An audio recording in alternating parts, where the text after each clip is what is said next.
I want to talk today about an interesting concept that I find myself discussing with other shop owners whenever I'm in the room with them, and that is that they often express extreme levels of confusion whenever I announce that I close for the winter.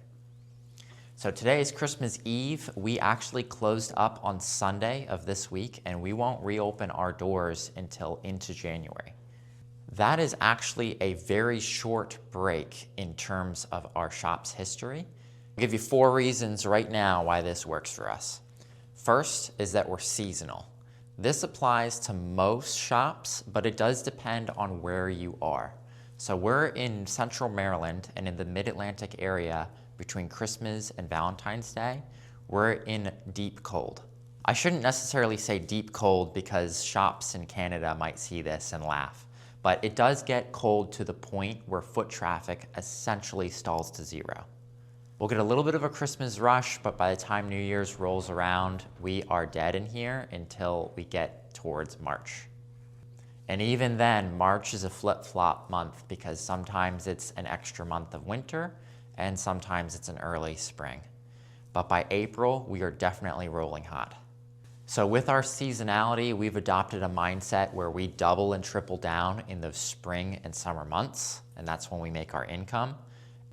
And then we don't stress out about having the expansive open hours during the winter season. The seasonality of our business, coupled with the fact that we have very low overhead, allows us to take that break during the downtime.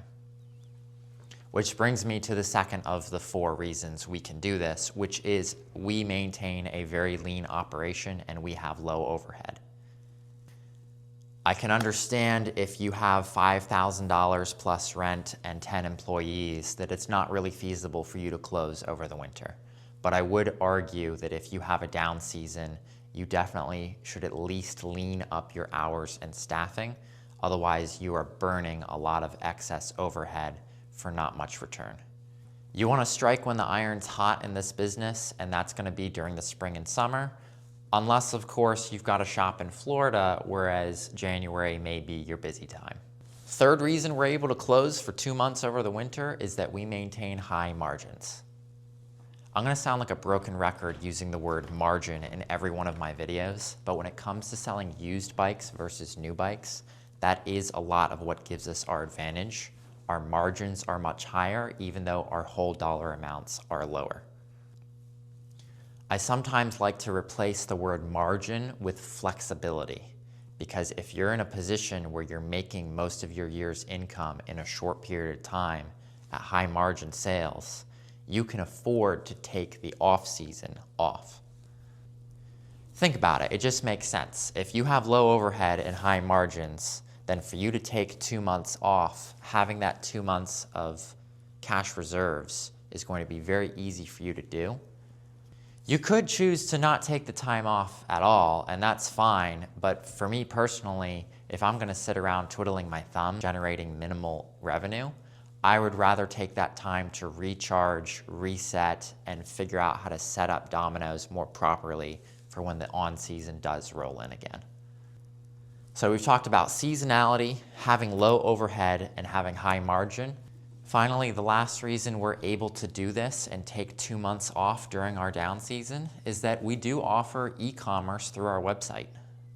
It's not uncommon for us to sell 10 bikes during that 2-month period that we're closed. From those bike sales, we'll generate $3,000 or $4,000 in gross profit, which more or less covers our expenses for those 2 months.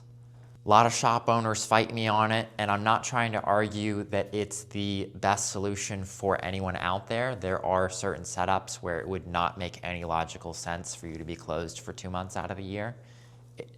It's kind of a cardinal sin in retail to take time off, but I've built a model where I can do so comfortably, and that is the lifestyle that I choose for myself.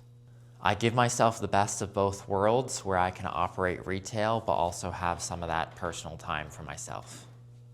And let's be realistic, with personalities like mine, there is no true downtime. I tend to take the winter months and focus my time on projects like this YouTube channel or other shop improvements.